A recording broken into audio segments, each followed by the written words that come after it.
Yo, yo, yo, welcome back to the Out the Box Show. I'm John Wallace alongside my co-host, James Luffy. And James, it's great to be back in the studio with you. But before we get really rolling on the Out the Box podcast, I just wanted to dedicate this episode to a friend that we lost this past weekend, Caleb Favaloro. As some of you may have known him, he was I've known Caleb for a very long time in the Favaloros, and we're not getting sad right now, but because that is not at all how we would want it. But wanted to just extend our thoughts and prayers to the Favalora family, Connor, Kinsey, Miss Paul, and Miss Della. We're praying for you guys, and yeah, that's that. Oh, and another note, just want to say, last time I saw Caleb was at an Out the Box tailgate. We played beer pong together. So anyway, didn't want to start the episode off on a sad note, but just wanted to extend our thoughts and prayers and dedicate this episode to Caleb and his family. So, all right, we have a packed episode for you guys. Cannot wait to get to it. LSU baseball goes to A&M, gets the series win. Almost had the sweep, Luffy. Almost. We were this close. Gets the midweek game win. Stinson and I attended the game last night. We almost got in a little bit of trouble last night. You know, we went up early and then we ended up going down. We played Central Arkansas, I believe, Central Arkansas. Yep. And we actually lost the lead for a little while, but Tigers came back, number one team in the nation. We'll get to all of that. Also, Luffy attended the LSU round of 32 women's basketball game. We're moving on to the Sweet 16. The game they play tomorrow. Yep, tomorrow or afternoon, evening. It's like 4:30, I think. You're supposed to know this, dude. You literally were telling me before we started recording you were the resident expert on the women's basketball team since you went to the game this past Sunday. After you rode on a St. Patrick's Day float on Saturday, might I add. I was close, 4. And they were playing Utah.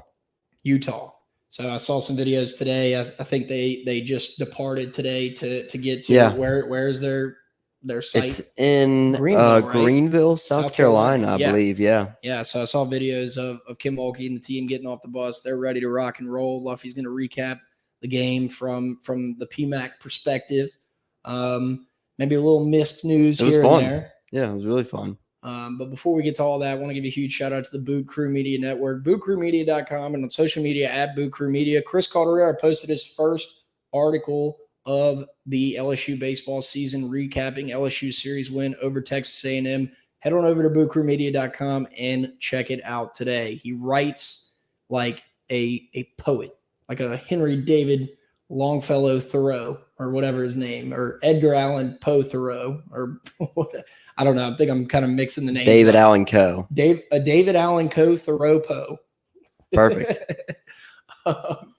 BootCrewMedia.com and on social media at BootCrewMedia. Also want to give a huge shout out to Blaine Loop with Keller Williams Realty. In the same way that the St. Patrick's Day Parade is the best day of the year in Baton Rouge, Blaine Loop is the best realtor you can get, whether it be in Baton Rouge, New Orleans, or the surrounding area. Blaine wants to help you out. Make sure to call or give him a text. Give him a call or send him a text at 504-858-0031 for all your housing needs. Blaine is the man. Blaine wants to help you out with buying, selling, finding somebody to rent out your investment property, or finding you somewhere to rent. 504-858-0031 for all your housing needs. All right, Luffy.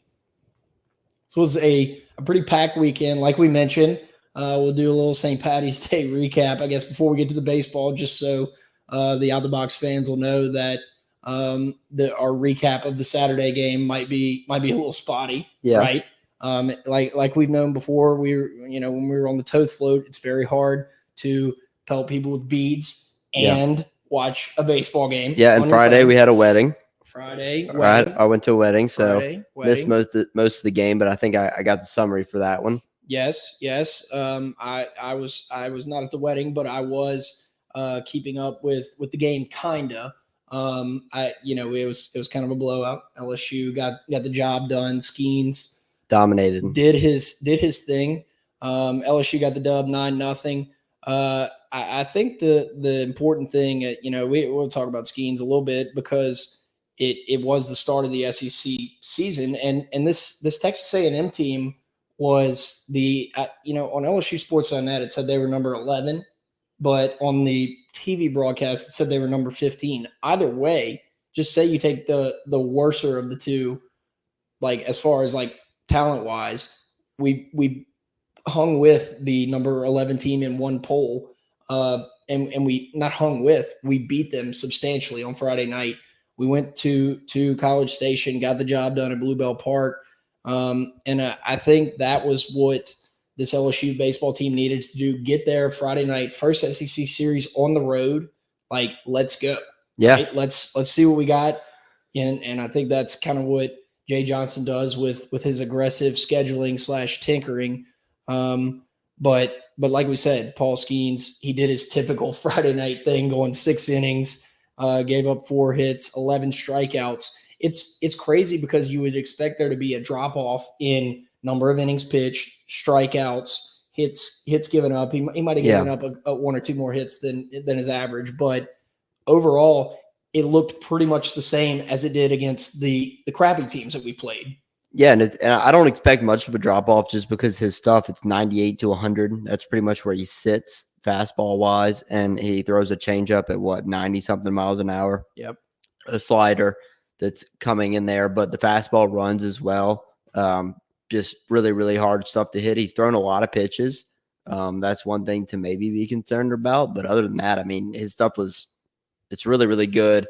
You heard the A&M coach after the game. He threw 106 pitches. Say, yeah, 6 1/3. Yeah, which is a ton. That's a lot given the 6th inning. Yep. But you heard the A&M coach say that he shouldn't be pitching in college. That he compared him to Strasburg and some other MLB pitchers, saying that he's one of the best I've seen and maybe a better athlete than those two guys. Yeah, he's a freak and he's fired up. I like his fiery nature on the mound. But you need that guy to go deep in this tournament, and to make a run in Omaha, you have to have that Friday night guy, and to get a top 8 seed, you need to win your games on Friday night. Yeah. And to your point about like, why is he playing in college? It's like, how did he end up at Air Force too? I mean, was his main goal, was it to join the Air Force and then, things changed? I mean, you never know. Right. But it's just crazy. Like, Air Force is not a powerhouse of college baseball. So you just kind of have to wonder how that happened. I'm very thankful that it happened. Right. But more of the same from him. I was also, impressed with Nate Ackenhausen. He came in, 3 strikeouts, did give up 3 walks, but overall maintained, gave up no hits. I'm confident in saying he is one of our top relievers on this team thus far, just given the small sample size that I've seen. Yeah, and some people, and Little came in to close the game out. Some people didn't want him to come back out for the 9th to save him for Sunday, which we did see him come back in the game Sunday. And then that ended up maybe costing him. Who knows? Right? Yeah, I don't know. I don't think so. He came in a tough spot on Sunday. Yeah, and I mean, it was a ground ball that kind of got to the infield that cost him, right, between second or short and third. But he had a couple walks too. Yeah, a couple walks, but he got him. He was doing quality. You know how Chris always talks about quality at bats. He was doing quality pitching series. Yeah, it's hard to tell like if that extra inning really hurt him or if he was just a little off on Sunday. But I think they wanted to extend him and see what he had in a situation which they might want to use him in again further down the line. But yeah, Friday night was domination. Do you have anything else on Friday?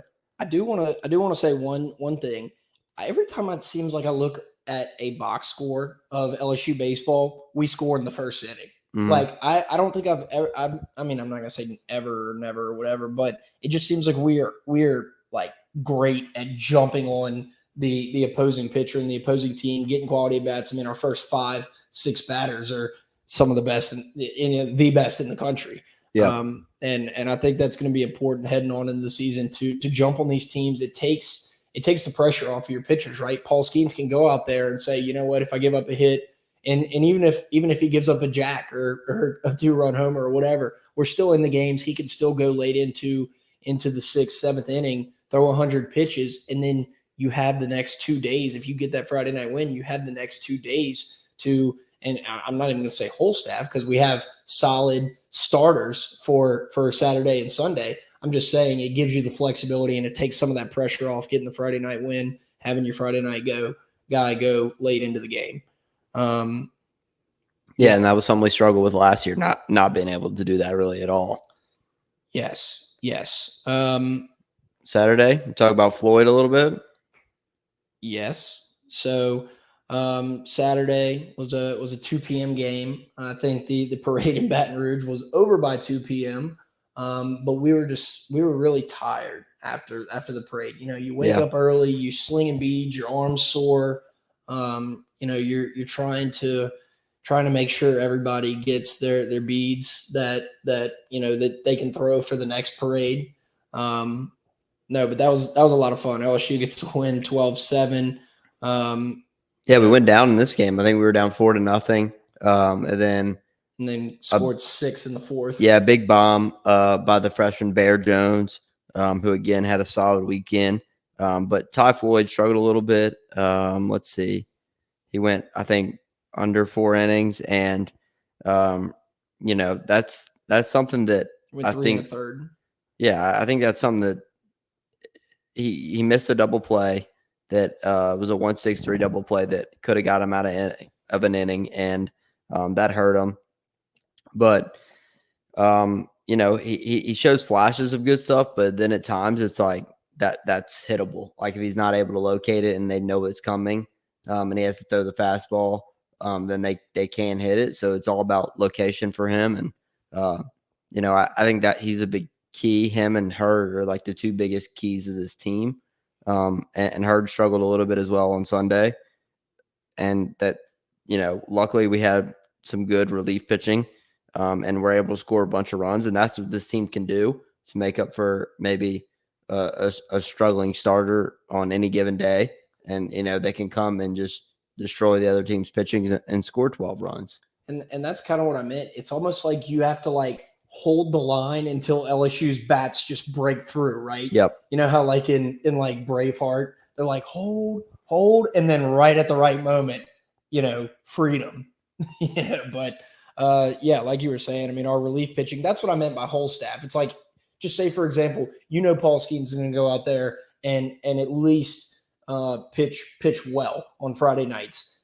Say for example, Ty Floyd comes out, doesn't have his best stuff. You got guys like Garrett Edwards, Riley Cooper, and Blake Money that can come in and hold the line until we can score 6 runs in the 4th inning. Yep. And kind of blow the game open. And then it's just kind of crazy to, you look at the run hits and errors. It's like we end up with 13 or so hits in every game. And I mean, this is not like we are playing Central Connecticut State in their first game of the season. Yeah. This is how did A&M wow, just completely fumbled that. How did A&M end up last year? Were they not?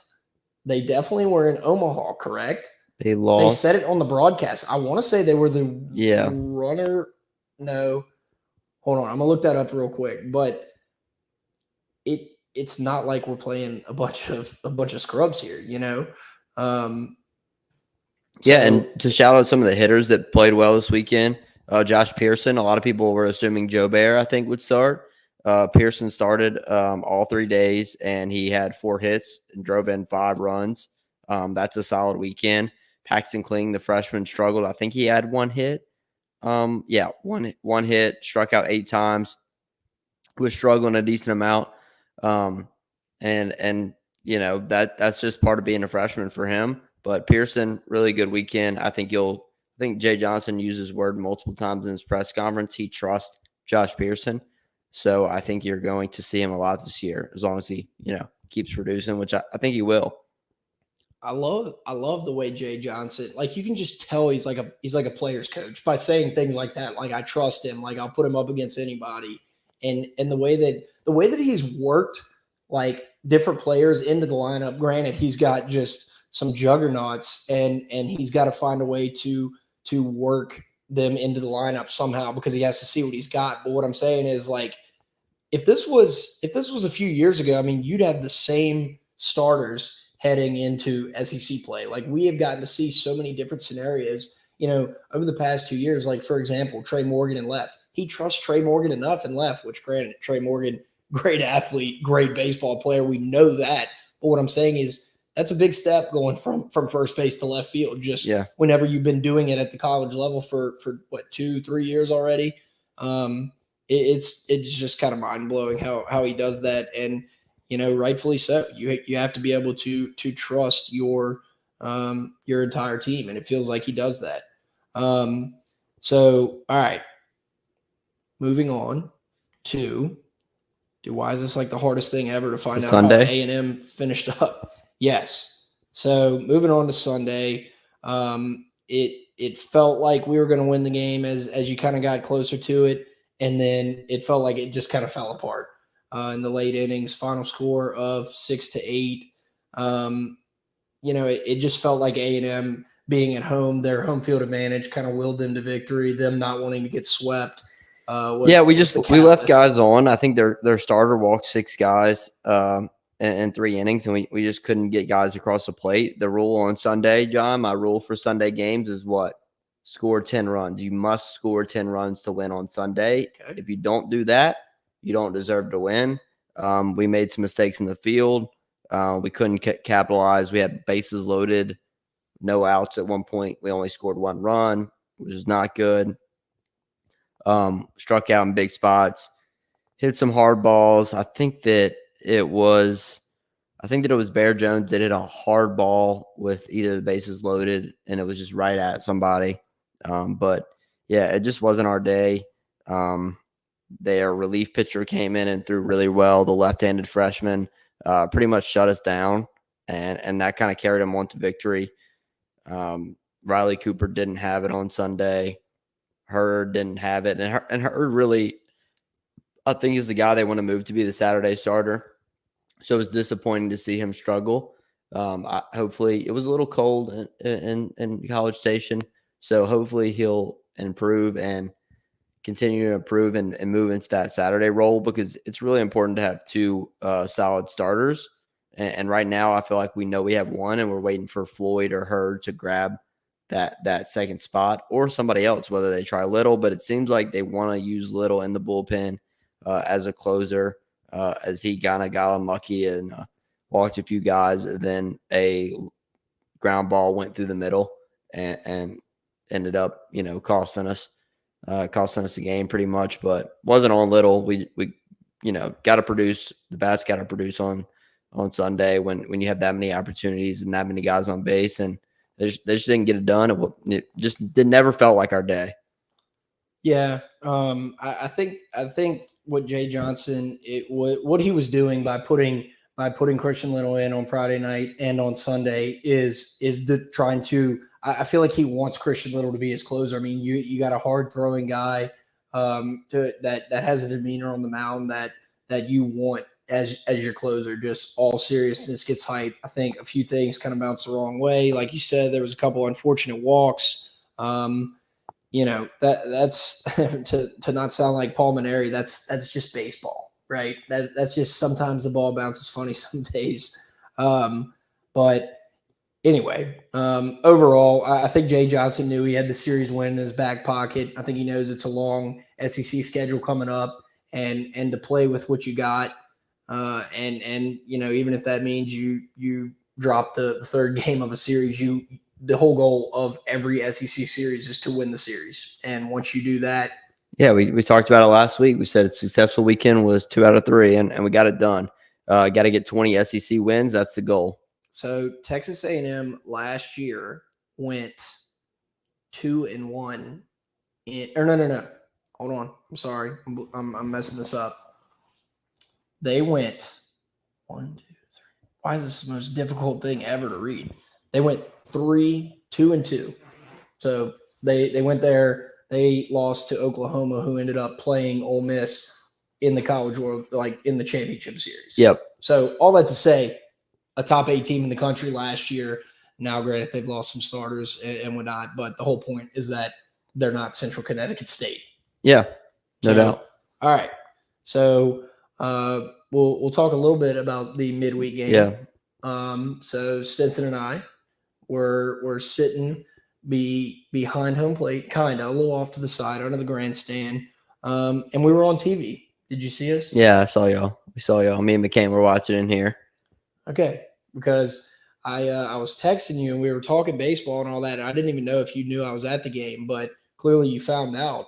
My dad texted me. Shout out Ebo Capone, Ethan Robarts texted me. Harrison Sluter texted me, said, "Hey, just saw you, man." The only thing that would have made it better is if they would have given the podcast a little credit. We right? got a little credit the other day, huh? We did. They showed our tweet on the scoreboard, which was electric. I was hoping we would be sitting at the game, and I actually told Stinson while we were sitting there, I said Luffy's definitely tweeting during the game. So I hope that we see our tweet on the scoreboard. But anyway, Blake Money got the start last night. We got off to an early lead. Cruz hit, I believe, a 3-run home run. It was either a 3 or a 2-run home run early on in the game to get out to an early lead. And then we kind of got into a little trouble. Yeah. A little trouble. How did Money look? Where did he when he started struggling? Because I was in the car. So he started at that point driving back from work. He started struggling, got the bases loaded, and what I liked is Jay Johnson came out to kind of calm him down. They met on the mound. He left him in the game. And then once things kind of started going downhill, once they started kind of piling on the runs in the fourth, then he had to make the move. I'll go ahead and say it. He didn't have his best stuff. I feel like it's a confidence thing for Blake Money. Mm-hmm. I feel like we know. I mean, granted, I don't think he's I've been saying granted a lot on this episode. I don't know why, but we've seen he can play on Friday nights. I don't think you're taking Paul Skeens. He can be a contributor on this baseball team. I don't think he's a weekend starter, but I definitely think he's got stuff to come in and eat up the innings. But I just don't know. I mean, I think the only explanation is the lack of the Kenny Powers look, and I think that's my analysis on it. But no, he didn't have his best stuff. Gave up 4 earned. Only on 3 hits though. We had a couple little funky plays last night. Like Cruz was looking up and just lost the ball in the stadium lights. We had a couple bobbles in the infield. I will say, Tommy White looks great at third. Like he is making the routine plays that last year early on in the season Jacob Berry struggled to make. Yeah, he is playing really well out there. He made a couple of nice plays last night, and it was, you can see why Jay Johnson's wanted to play these 9-inning games too, John, because he wants to get these guys some work. Gavin Guidry pitched. The lefty, I'm blanking on his name right now. I haven't had any coffee today, so I'm a little slow. Oh, I mean, we saw a bunch of pitchers last night. Sammy Dutton pitched. Collins, Helmers, Herring. That's who we wanted to see. We hadn't seen much of. He came in right. Yep. As Money was struggling, came in and pitched 2 to third. Only gave up 1 hit, 1 walk, 3 strikeouts. So didn't not bad. I think we'll see him some on the weekend if one of our starters gets in trouble. Yeah, I mean, if you're looking at it just kind of in a vacuum right now, your main relievers, and I hope Blake Money falls into this rotation, are Riley Cooper, Nate Ackenhausen, Garrett Edwards, and we had talked about this. We were kind of hoping Dutton would move into the Sunday role. Maybe. Well, he's been in the doghouse really until last night. Struggled to start the season, so I think that's part of the reason why Jay Johnson wants to play these 9-inning games. Alex Milazzo started last night. Mm-hmm. Had a hit. He gunned a dude out at second. The dude, I swear, we were sitting there looking at it, and it was 2 outs, and the runner on first was like getting halfway to second base. Yeah. And I looked over and I was like, you're not gonna make it. Like you're not running on Milazzo. They like to run. That was a big running team. I think that was part of the reason Milazzo and to give Neal a break, but. Oh well, I mean they're coming to Baton Rouge to knock off the #1 team in the country. And you can see how bad Milazzo wants to play because after he struck out with the bases loaded, which he's been hitting pretty well. I think he's hitting 300, and like 25 at bats. Check me on that. But after he struck out, there was a foul ball that was like way down the first base line in the dugout, and he was sprinting for it. Yeah. Like you can tell like the competition on this team is what is making it, even better. Yeah, I mean, I think you're right. And I think it's almost like like having a quarterback and then having like Jameis Winston as your backup quarterback. He's a great backup catcher. I think Neal's still got him beat out for that. I think, but just having him in your back pocket to put in late in games, even if you don't need his bat, just to gun a guy out at second, like that's what's going to make the difference in Omaha. Being able to steal outs, not make outs, but steal outs. Make outs. What? Whoa. Shout out Jordan Thompson. Had a 3-run home run last night. Yeah. Right before that, he hit a ball that was like probably 10 feet away from the left field foul pole, and then he just sat back on the next pitch. One, yeah. So Jordan Thompson made some good plays at short last night. Try to think of whatever my observations. The other thing, I did see a tweet that said Dylan Cruz is the most overrated baseball player in college. Did you see that, Levy? No, it was a Tennessee baseball website contributor. Like, I don't even know how you could say that. And then, of course, right as I'm like advocating for Dylan Cruz, he loses the ball in the lights, which happens to everybody. And lets it go. But then he made a couple of other good catches after that. So he made up for it. I was dumbfounded at how you could say a guy batting 500 is the most overrated player in college baseball. It just didn't compute. 656 on base percentage for Cruz. Yeah, he sucks. Yeah. He's just terrible. Wouldn't rather not have him on my team or pick him to be the number one pick if I'm the Pirates? They have the number one pick? Yes. Is it the Pirates? Yeah. I believe so. It's always the Pirates. They always have the number one pick. The number one pick Pirates. Because they're the pick Pirates. Trash. And they're you trash. Know who you need to call if you need your trash picked up, if you need a dumpster, you need a storage container, you need a portable office, you need a luxury restroom rental, you need porta potties. I saw them all over the St. Patrick's Day weekend. Yeah. We had one on our float. Yep, we had one on the float. We had one at the party afterwards. Call Martina Workbox. It's 225-343-4886 if you need a storage container, portable office, luxury restroom rental, porta potty, roll-off dumpster. You're redoing your home after you buy it from Blame. Call Martina Workbox. It's 225-343-4886. Women's hoops. How was the game? Women's hoops. Sunday afternoon, evening, night, whatever you want to call it. Still light out. I wanted to go with you. Yep. Invited John. He didn't want to go. Tried to get him to go. I begged him. But the game was really fun. It was loud the whole time. The crowd was into it. Angel Reese, Beast, Jasmine went off from 3. Dude, when Angel Reese swatted that, she looked like Matumbo. Remember that one block? Yeah, from behind. And then she kind of crouched over the girl, just street ball. She had 10 rebounds in the first quarter. Yeah, I mean, she had a double at half. She was out rebounding Michigan by herself at the half. So really fun to watch them. Kim Mulkey's so intense. Even up 15, 20 points, she's still in everyone's face. Very fun to watch. Unfortunately, that was the last home game, but we ended it with a win. We're going to be playing today. Today. Right. Friday. Tomorrow. Today's Wednesday. We're playing. It's like Inception. It's crazy. We are playing against Utah. Tomorrow at 4 against Utah in Greenville, South Carolina. Yep, in Greenville, South Carolina. I'm like the last guy that needs to be throwing shade at somebody who can't remember a stat or whatever. I'm wrong on here all the time. I told you no coffee today, so I'm moving a little slow. Should we put that as a disclaimer? I didn't have any coffee today. I usually have 2 or 3 cups at least. Yeah. So support the team. I don't know. Maybe travel out. Final 4 bound. Kim Mulkey's awesome. That'd be so nuts. How's your bracket? It's busty. Busted. Yours? Mine is actually my women's bracket. I checked it today. It's in the 30th%. My men's bracket's doing all right. I'm in the 70%. So who do you have winning it? Kansas, who lost. So that's kind of what messed me up. But I had Bama making it to the championship, but I couldn't pick Bama to win at all. Yeah.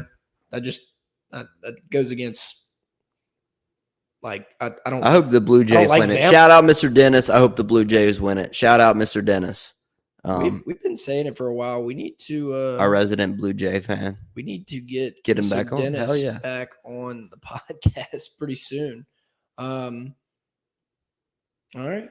Anything miscellaneous? Yeah, Mike Trout choked. Couldn't come through for the USA Hall of Fame. He's out. That's probably the most meaningful game he'll play in his career if he stays on the Angels. And just couldn't get it done. Had 2 at-bats at the end of the game to win it, and couldn't get it done. Well, I think we can give him a little bit of a pass. I won't. You obviously didn't have money on the game. Because I was at the LSU game. Where were you? I was watching the LSU game. I was working. You were watching the LSU game and the World. We have 2 World TVs in the Classic? living room. You never seen our living room? Believe me, I have, and I've had action going on both TVs Yeah. too.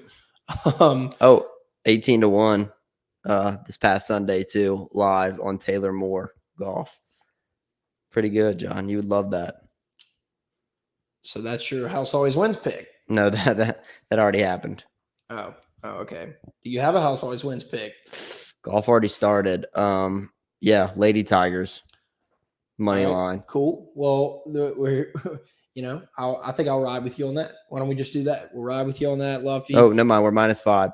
And you know Tigers what you -5. You know what you can bet that on? DraftKings. Yep. Are you ready for the underdogs, the upsets, and the unbelievable action from the DraftKings Sportsbook? The biggest tournament in college basketball is here, and it's going on right now. New customers can bet just $5 on college hoops and get $200 in bonus bets instantly. Plus, for a limited time, all customers can score a no-sweat bet during round 1 and 2 of the tournament. Round 1 and 2 of the tournament are already over, but I think the bet $5 on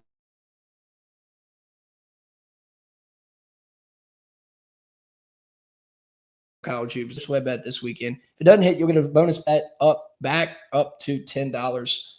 Download the DraftKings Sportsbook app now. Use promo code BOOT. New customers can bet $5 and get $200 in bonus bets instantly, win or lose. Only at DraftKings Sportsbook with code BOOT. Minimum age and eligibility restrictions apply. See show notes for details.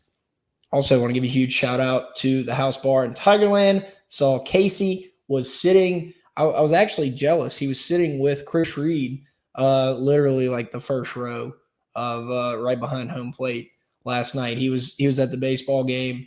Was he wearing his hat? He was. Good. He was wearing his out the box hat.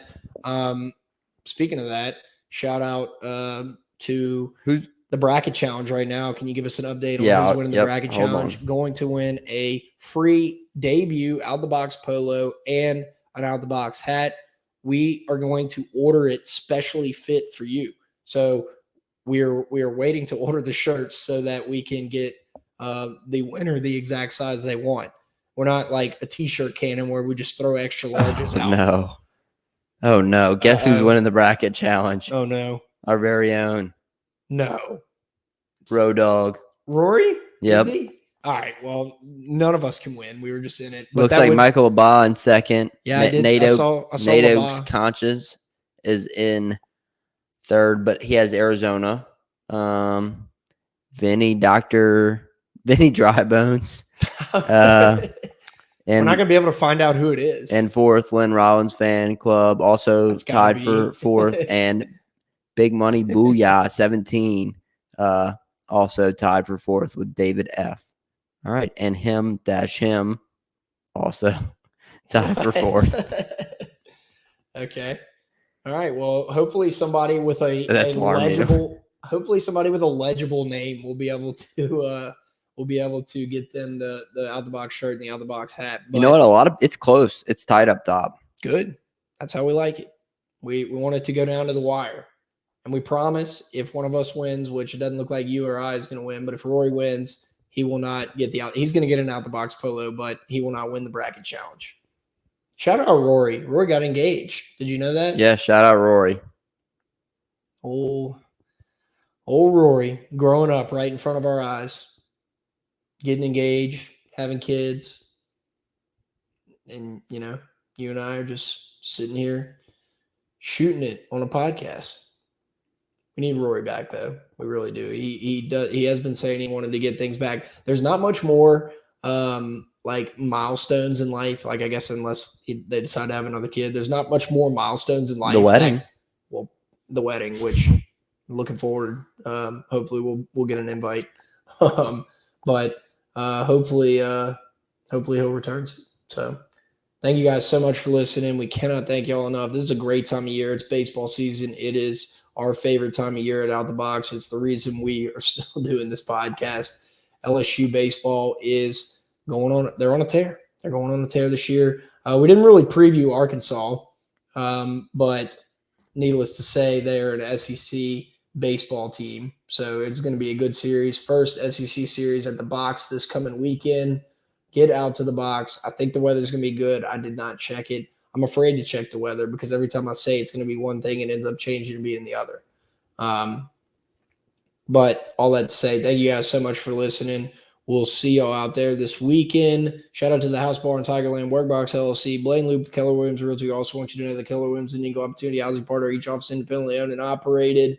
Workbox LLC, House Bar in Tigerland, and the Boo Crew Media Network. I probably said at least one of those twice.